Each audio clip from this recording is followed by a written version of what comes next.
What's up everyone? Welcome back to the channel. आज हम शुरू करने वाले हैं हमारा चैप्टर नंबर 3 बिजनेस एनवायरनमेंट और आज हम इसको कंप्लीट भी करेंगे, यानी हम करने वाले हैं वन शॉट चैप्टर नंबर 3 और बड़े ध्यान से इसको समझना और साथ साथ ही हम इसको कंप्लीट कर देंगे। बहुत ही सिंपल सा चैप्टर है और देखते जाओ इसमें हमें क्या क्या पढ़ना है। आइए जल्दी से लेट्स बिगिन।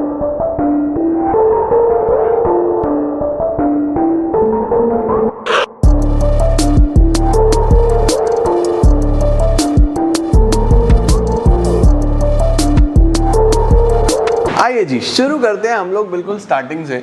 सबसे पहले आता है the meaning and concept of business environment. देखो यार, बिजनेस एनवायरनमेंट क्या है कि कोई भी बिजनेस हो उसके आसपास बहुत सारे फैक्टर्स, बहुत सारे फोर्सेस काम कर रहे होते हैं जो उसके परफॉर्मेंस पे इम्पैक्ट डालते हैं। वो कोई टैक्स हो सकता है, वो कोई कॉम्पिटिटर हो सकता है, वो कोई फैशन हो सकता है। तो बहुत सारी एलिमेंट्स हैं, बहुत सारे फैक्टर्स हैं जो किसी भी बिजनेस के आसपास होते हैं जिस पे बिजनेस का कोई भी कंट्रोल नहीं है, लेकिन वो बिजनेस के ऊपर इम्पैक्ट डालते हैं। उन्हें बिजनेस एनवायरनमेंट बोलते हैं। क्या है business environment? It is the sum total of all the individuals. सबसे पहले तो इंसान हो सकते हैं, कॉम्पिटिटर्स, इंस्टीट्यूशंस, हमारे साथ में काम करने वाले इंस्टीट्यूशंस हो सकते हैं, और अदर फोर्सेस जो which are outside the control of business, business के कंट्रोल से बाहर है, but they affect the performance of the business. Business की परफॉर्मेंस पे वो ज़रूर इम्पैक्ट डालते हैं। बिजनेस बढ़ भी सकता है, बिजनेस घट भी सकता है, वो इम्पैक्ट डालेंगे ही डालेंगे। अच्छा, अब बिजनेस एनवायरनमेंट को क्लासिफाइड करा जाता है दो मेजर कैटेगरीज में। जो बिजनेस एनवायरनमेंट है उसको हम दो कैटेगरीज में क्लासीफाई करते हैं। सबसे पहले आता है हमारे पास इकोनॉमिक एनवायरनमेंट, दूसरा आता है नॉन इकोनॉमिक एनवायरनमेंट। अब बेसिकली मैं तुम लोगों को बताऊं तो यहाँ पे 5 प्रकार के फैक्टर्स होते हैं या 5 प्रकार के एलिमेंट्स होते हैं जो बिजनेस एनवायरनमेंट में आते हैं। उनको याद कैसे रखना है? बहुत सिंपल है, याद रख लो। पेस्टले, जैसे नेस्ले होता है ना, वैसे उसका छोटा भाई है पेस्टले। पेस्टले।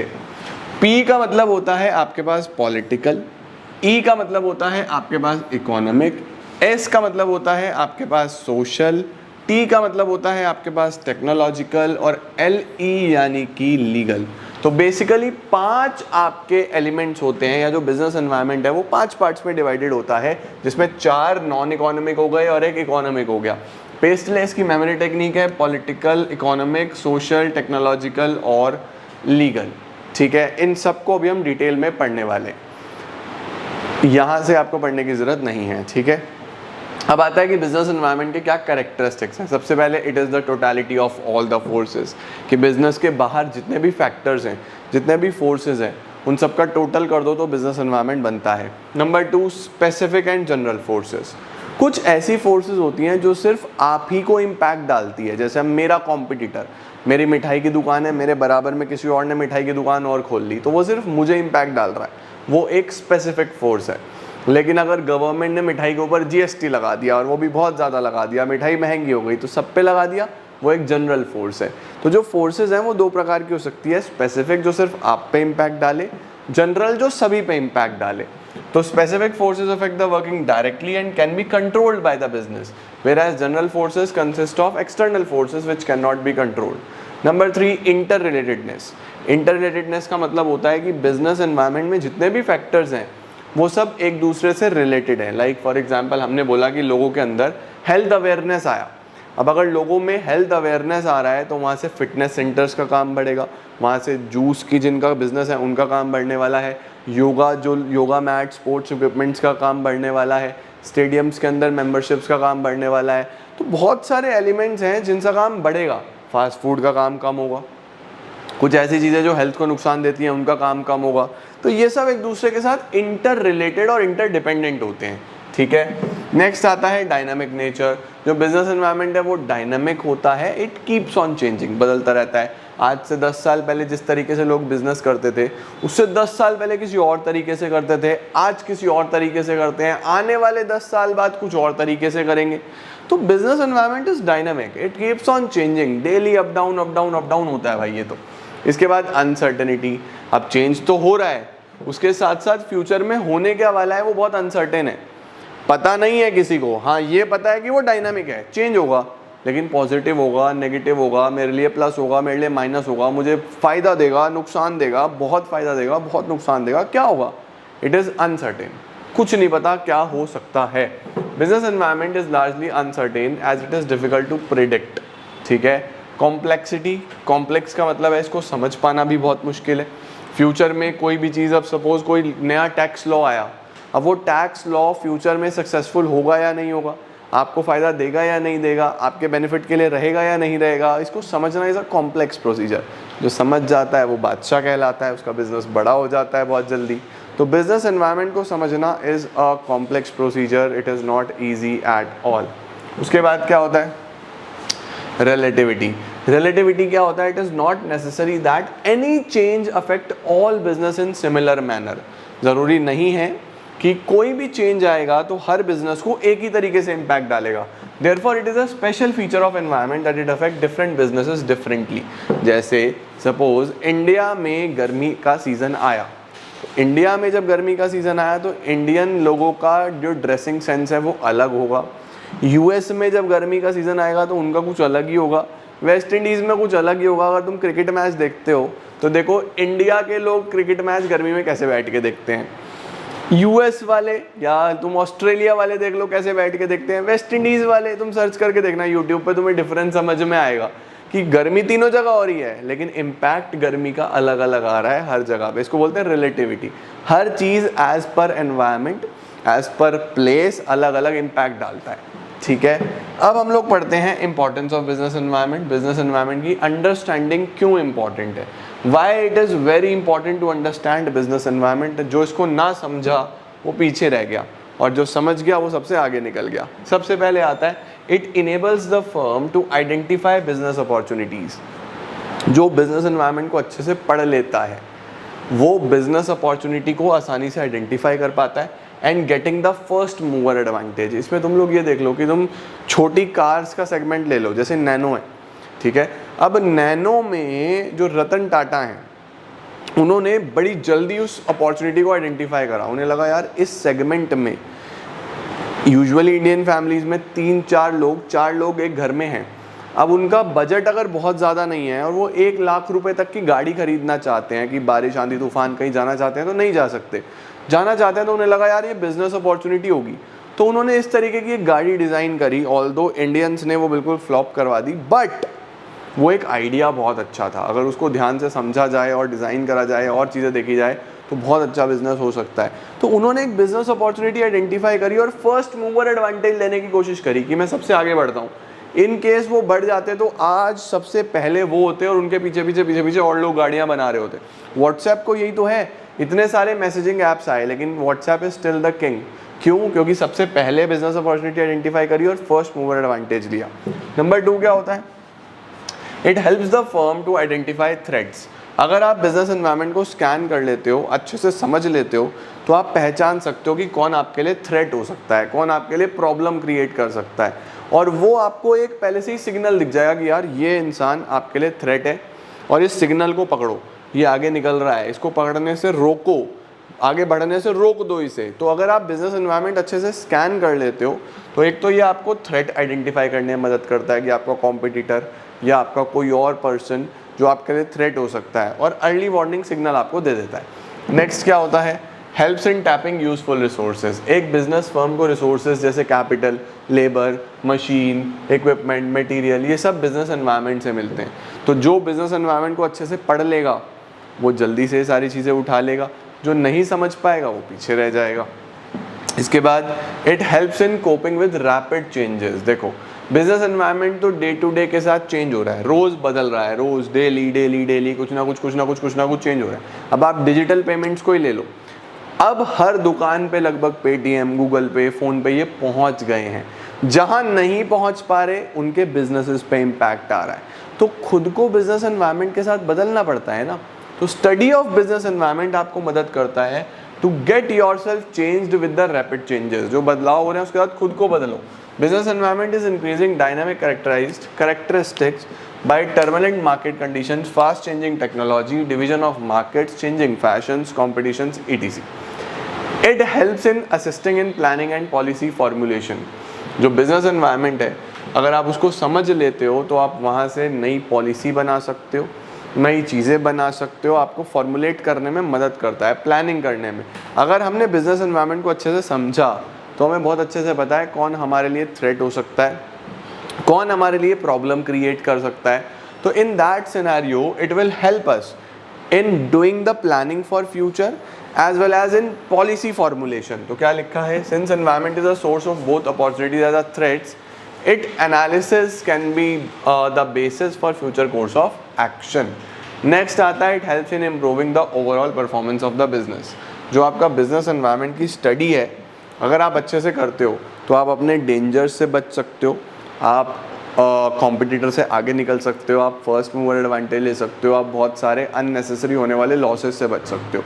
तो it results in overall growth of the business. आपका बिजनेस ओवरऑल ग्रो करता है। The business enterprise that regularly monitor the environment and adjust its business suitably are the ones which not only improve their present performance but also continue to succeed in the market for a longer period। काफ़ी लंबे समय तक ऐसे business चलते रहते हैं जो business environment को प्रॉपरली एनालाइज, समझते हैं, पढ़ते हैं और अकॉर्डिंगली खुद को मोल्ड करते हैं। तो this was all about the importance of business environment. अब हम पढ़ने वाले हैं the dimensions of business environment. अब बिजनेस एनवायरनमेंट में दो प्रकार के एनवायरनमेंट हैं। एक है जनरल एनवायरनमेंट जो जनरली सभी बिजनेस को इम्पैक्ट करता है और उस पर किसी भी बिजनेस का कोई कंट्रोल नहीं है, और एक होता है स्पेसिफिक एनवायरनमेंट।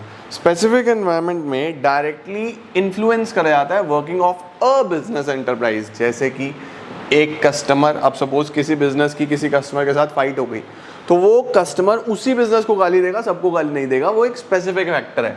ऑनर बीमार है, बिजनेस नहीं कर पा रहा, एम्प्लॉइज़ को कोई प्रॉब्लम है, सप्लायर, ये सब स्पेसिफिक होते हैं। जनरल में क्या क्या आता है, वही पांचों political, economic, social, technological and legal. ठीक है, तो अब हम पढ़ने वाले हैं the components of general environment, और इसको बड़े ध्यान से देखेंगे कि क्या क्या चीज़ें होती हैं। Political, economic, social, technological and legal. सबसे पहले हम शुरुआत करते हैं पॉलिटिकल के साथ। तो पॉलिटिकल कौन सा होता है? पॉलिटिकल एनवायरनमेंट में वो फैक्टर्स आते हैं which are somewhere related to political conditions of a country. Country में गवर्नमेंट की कंडीशन कैसी है, पॉलिटिक्स किस तरीके की है, गवर्नमेंट की कौन कौन सी योजनाएं हैं, like for example make in India, made in India की हम बात करते हैं। इसके अलावा स्वच्छ भारत अभियान की हम बात करते हैं। ये सब सरकार के अलग अलग पॉलिसीज़ हैं, तो ये सब पॉलिटिकल में आता है। Describe the political conditions and nature of the government. ठीक है, इसके बाद आता है हमारे पास इकोनॉमिक। इकोनॉमिक में तो यार हर चीज़ जो पैसे से रिलेटेड है, इंटरेस्ट रेट हो गया, इन्फ्लेशन हो गया, फैशन हो गया, डिमांड हो गया, प्रोडक्शन, सप्लाई, रेवेन्यू, कॉस्ट, पूरा सिलेबस पढ़ते हो ना आप इकोनॉमिक्स का, वो सब इकोनॉमिक फैक्टर्स में आ जाता है। कोई भी तरीके के फैक्टर हो, it describes the forces which have economic impact on business. Social, जो समाज से रिलेटेड हो, सोसाइटी से रिलेटेड हो, describes the characteristics of society in which business firm operates। Technological, business में टेक्नोलॉजी का रोल, चाहे वो ऑनलाइन पेमेंट्स हो, किसी भी तरीके से, कि पहले किस तरीके से हम लोग कार्बन कॉपी लगाते थे, आजकल हम जस्ट फोटो कॉपी कर लेते हैं। पहले नॉर्मल हमें लेटर्स भेजने पड़ते थे, आजकल हम ईमेल भेज देते हैं। तो वो सारा टेक्नोलॉजी का ही तो खेल है। लीगल फैक्टर्स, जिसमें हम लॉज की बात कर रहे हैं, रूल्स की बात कर रहे हैं। Describe the framework of laws and legislations which business firms operate. जैसे कोई भी एक्ट हो, कोई कंपनीज एक्ट की बात कर रहा है, कोई किसी कोर्ट के जजमेंट की बात कर रहा है, किसी कानून की बात कर रहा है, वो सब लीगल फैक्टर्स में चला जाता है। ठीक है, तो देखो डायमेंशंस में अब पॉलिटिकल में क्या क्या आ गया, जो सरकार के द्वारा बनाए गए रूल्स हैं, पॉलिटिकल सिस्टम्स हैं, corruption, constitution, peace of the country, एक कंट्री का रिलेशन दूसरी कंट्री के साथ, ये सब सरकार के ऊपर डिपेंड करता है, पॉलिटिकल में आते हैं। इकोनॉमिक में income, GDP, inflation, tax rate, interest rate, currency exchange rate, saving rates, ये सब। सोशल में हमारी वैल्यूज़, सोसाइटी के trends, customs and traditions, birth rate, death rate, human development, education, etc. Technological environment में क्या क्या आ जाता है, जो टेक्नोलॉजी से रिलेटेड हो, चाहे वो इनोवेशन हो, इंटरनेट कनेक्शन हो, टेक्नोलॉजी ऑफ डूइंग बिजनेस हो, पहले बेसिक मार्केटिंग, आजकल डिजिटल मार्केटिंग, तो टेक्नोलॉजी में आ जाएगा ना वो। इसके बाद लीगल में क्या क्या आ जाता है, legislations, labour and employment, laws relating to property ownership, कोई भी एक्ट हो, कोई कोर्ट जजमेंट हो, तो ये सब किस में आ जाता है, हमारा लीगल फैक्टर्स में आ जाता है। तो इनकी मदद से आप आइडेंटिफाई कर सकते हो कि कौन सी चीज़ कौन से एनवायरनमेंट में कौन से फैक्टर में आती है। 5 हैं, पकड़ के चलना इंपॉर्टेंट है। अब इनका स्क्रीनशॉट लो, देखो इकोनॉमिक में स्क्रीनशॉट लो, ये मैं सारा करा चुका हूँ आप लोगों को। Demonetisation, okay. सोशल की एक बार रीडिंग लगा लेना। Demand for reservation in educational institution, इसके अलावा rising of income of middle class, better lifestyle of people, education system. Political में पॉलिटिकल कंडीशंस हो गई, जनरल स्टेबिलिटी, कंट्री में श्रीलंका की कंडीशन ख़राब थी, वो सब पॉलिटिकल एनवायरनमेंट की वजह से है ना, ये सब आपको पता होना चाहिए। अब देखो इसके अंदर skill India movement by BJP, स्वच्छ भारत अभियान मोदी गवर्नमेंट, उज्ज्वला योजना, जन धन योजना, पॉलिटिकल स्टेबिलिटी, ठीक है। लीगल एनवायरनमेंट में ये सारे लॉज आ गए, legislations pass by government, administration orders issued by government, court judgments and the decisions given by various commissions, ये सब लीगल में आ जाते हैं। लीगल के कुछ एग्जांपल्स दिए हैं। फिर टेक्नोलॉजिकल में टेक्नोलॉजी की बात करते हैं, ये सब मैं आपको ऊपर बता चुका हूँ। अब इसके बाद हमारे पास आ रहा है the impact of government policy changes on business and industry. हमारे पास जो पहले बिजनेस करने का तरीका था वो बहुत अलग था। 1991 में हमारे देश में एक बहुत बड़ा चेंज आया और वहाँ पे 3 चीज़ों का जन्म हुआ जिनका नाम था LPG। LPG क्या होता है? Liberalisation, privatisation, globalisation. 3 एलिमेंट्स आए, लिबरलाइजेशन, प्राइवेटाइजेशन, ग्लोबलाइजेशन। लिबरलाइजेशन का मतलब होता है अपने जितने भी रूल्स और रेगुलेशंस हैं उनको थोड़ा सा लिबरल करना, थोड़ा सा इजी करना, थोड़ा सा स्मूथ करना। तो लिबरलाइजेशन में जितने भी हार्ड रूल्स थे लाइसेंसिंग से रिलेटेड, जो बिजनेस को बड़ा नहीं होने दे रहे थे, उन्हें सबको स्मूथ ऑफ करा गया, आसान बनाया गया। प्राइवेटाइजेशन में गवर्नमेंट सेक्टर के रोल को कम करा गया, प्राइवेट सेक्टर के रोल को बढ़ाया गया। आज आप सब ये वीडियो देख रहे हो, most of the people will be using Jio. Private sector है तो जियो है, अगर प्राइवेटाइजेशन होता ही ना तो BSNL को तो इतना बड़ा होने में बहुत समय लगता। ग्लोबलाइजेशन, अपनी इकोनॉमी को दूसरी इकोनॉमीज के साथ इंटीग्रेट करना। आज हम वर्ल्ड ट्रेड करते हैं, एक्सपोर्ट करते हैं, इंपोर्ट करते हैं, बहुत सारे बिजनेस करते हैं, ये होता है ग्लोबलाइजेशन। अपनी इकोनॉमी को दूसरी इकोनॉमीज के साथ जोड़ देना। क्या है जी न्यू इकोनॉमिक पॉलिसी? इसके अंदर 3 एलिमेंट्स आए, लिबरलाइजेशन, प्राइवेटाइजेशन एंड ग्लोबलाइजेशन। सबसे पहले लिबरलाइजेशन की बात करते हैं। It refers to the end और सेसेशन ऑफ लाइसेंसेस खत्म कर दिए गए, कोटास खत्म कर दिए गए, and many more restrictions and controls on industries and making them competitive, उन्हें कॉम्पिटिटिव बनाना। It means no interference by government in economic affairs. इसके बाद हमारे पास आता है privatisation. Now what is privatisation? Privatisation होता है प्राइवेट सेक्टर के रोल को बढ़ाना और पब्लिक सेक्टर के रोल को कम करना। It refers to giving greater role to private sector, decreasing the role of public sector. It means allowing the private sector to come forward for establishing industries and take over the role of public industries. Globalization means linking the economy with other economies of the world. Free trade, आसानी से trade करो. Free mobility of capital, capital इधर से उधर, एक देश से दूसरे देश आसानी से जाए, लेबर आसानी से इधर उधर जाए. It implies having the entire world as one market. ये लाइन बहुत अच्छी है, लिख के आना, entire world as one market, globalization. ठीक है. अब जब ये सब हुआ, जब ग्लोबलाइजेशन आया, तो बिजनेस और इंडस्ट्री पे क्या इम्पैक्ट आया? सबसे पहले कंपटीशन बहुत बढ़ गया, बहुत competition. As a result of changes in the rules, the entry of foreign firms, competition for Indian firms have increase, specially in service industry. Telecommunication देखो, एयरलाइंस देखो, बैंकिंग देखो, इंश्योरेंस देखो, तो बहुत कंपटीशन बढ़ा। फ़ायदा अल्टीमेटली कस्टमर का ही हो रहा है। कंपटीशन से ही तो नई नई चीज़ें निकल के आती हैं। Next, more demanding customers. Customers हो गए अब डिमांडिंग, भाई साहब भाव बढ़ गए कस्टमर के। कस्टमर बोलता है और दिखाओ भाई साहब, इतनी वैरायटी अवेलेबल है। तो ये जो वैरायटीज़ अवेलेबल है, ये सिर्फ इसी रिफॉर्म की वजह से है, इसी लिबरलाइजेशन, प्राइवेटाइजेशन, ग्लोबलाइजेशन की वजह से। Due to economic reforms, the customer today have become more demanding as they are well informed. Increased competition in the market gives the customers a wider choice, obviously. Next आता है rapidly changing technological environment. अब जब business open ही हो गया है, market open ही हो गया है, तो टेक्नोलॉजी भी नई नई देखने को मिल रही है। आप गाड़ियों में देखते हो कितने तरीके के फीचर्स आ रहे हैं, ये सब इसी वजह से है। The new economic policy expose the firms to both internal and external competition. Technological environment changed rapidly, necessity for change, new economic policy से पहले बिजनेस काफ़ी स्टेबल थे, अपने हिसाब से चल रहे थे, लेकिन अब तो सबको बदलना पड़ा, जो नहीं बदलेगा वो पीछे रह जाएगा। इसके बाद need for developing human resource. Human resource होता है स्टाफ। अब स्टाफ भी बहुत डेवलप चाहिए, बहुत नॉलेज वाला चाहिए, इसके अलावा काम नहीं हो सकता है। You need to have a developed human resource, otherwise आप पीछे रह जाओगे। इतनी बड़ी बड़ी कंपनीज हैं, आगे बढ़ रही हैं, वो कैसे बढ़ रही हैं? डेवलप्ड ह्यूमन रिसोर्स की वजह से। इसके बाद मार्केट ओरिएंटेशन। मार्केट ओरिएंटेशन का मतलब होता है कि मार्केट का स्ट्रक्चर ही चेंज हो गया है।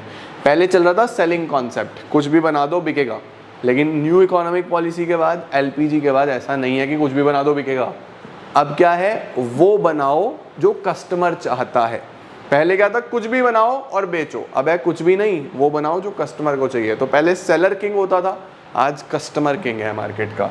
Earlier firms were following the selling concept, that is produce first and then go to market, but now companies follow marketing concept, that is planning production on the basis of market research and needs. Loss of budgetary support to public sector, क्योंकि भाई private sector को बढ़ावा मिल रहा है, तो जो budgetary support था public sector को सरकार का, वो काफ़ी कम हुआ है और प्राइवेट सेक्टर आगे बढ़ रहा है। This is because of reduction in budgetary support by government to the public sector.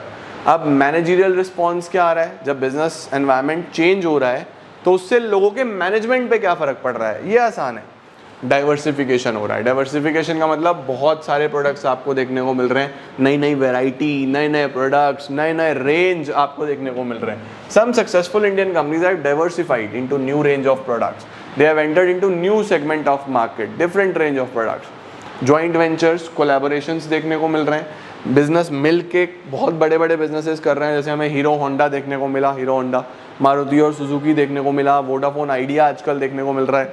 तो बहुत सारे जॉइंट वेंचर्स हैं जो देखने को मिल रहे हैं। ब्रांड बिल्डिंग, फोकस कर रही हैं कंपनीज ब्रांड बिल्डिंग के ऊपर कि हमें ब्रांड को बिल्ड करना है, अपने ब्रांड को बड़ा बनाना है, अपना नाम बड़ा करना है। क्या है?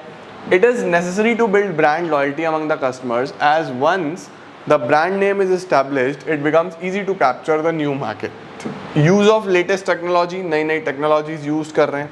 बेटर कंपनसेशन पैकेजेस, हमारे जो ह्यूमन रिसोर्स है उसको पैकेजेस अच्छे मिल रहे हैं। भाई काम अच्छा करेंगे तो पैकेजेस भी अच्छे मिलेंगे। With the entry of MNCs, the salary packages are improving. Persons at managerial and technological jobs are offered higher packages. Customer focus, ये मैंने आपको ऊपर भी बताया कि मार्केट का जो फोकस है वो कस्टमर ओरिएंटेड हो चुका है, जो कि पहले कस्टमर ओरिएंटेड नहीं था, सेलर ओरिएंटेड था। नेक्स्ट क्या आता है हमारे पास? The concept of demonetisation. Demonetisation आप सब जानते ही हैं। 2016 वो दिन था, 8 नवंबर, जब हमारे honourable prime minister Shri Narendra Modi ji आए और उन्होंने बोला भाई साहब जो पुराने 500 और 1000 के नोट हैं वो आज से अमान्य होंगे, माने नहीं जाएंगे भाइयों बहनों। तो क्या हुआ यहाँ पे? The government on 8 November 2016 announced that INR 500 and INR 1000 denominations notes will cease to be legal tender. उनका कुछ भी वैल्यू नहीं माना जाएगा, उनको बिल्कुल कैंसिल कर दिया गया और नए 500 के और 2000 के नोट इस तरीके के ग्रे और पिंक हमें अब देखने को मिलते हैं मार्केट में, और पुराने वाले 500,000 बंद कर दिए गए थे। This led to 86% withdrawal of the money in circulation. जो money in circulation था उसका 86% money withdraw हुआ था। People had to deposit the invalid currency notes into the banks. उन्हें बैंक में जमा करना पड़ रहा था और नए नोट वो लोग निकाल रहे थे। अब हमारे पास आता है द फीचर्स ऑफ डीमोनेटाइजेशन। हम जब फीचर्स की बात करते हैं तो ये कोई बहुत इंपॉर्टेंट टॉपिक नहीं है, आप लोगों को सिर्फ इसको एक बार गो थ्रू करना है। This is it. Demonetisation economic environment में आएगा, ये आपको पता होना चाहिए, ठीक है? पैसे से रिलेटेड है ना, इकोनॉमिक में आएगा। अच्छा, अब देखो, demonetisation is viewed as a tax administration major.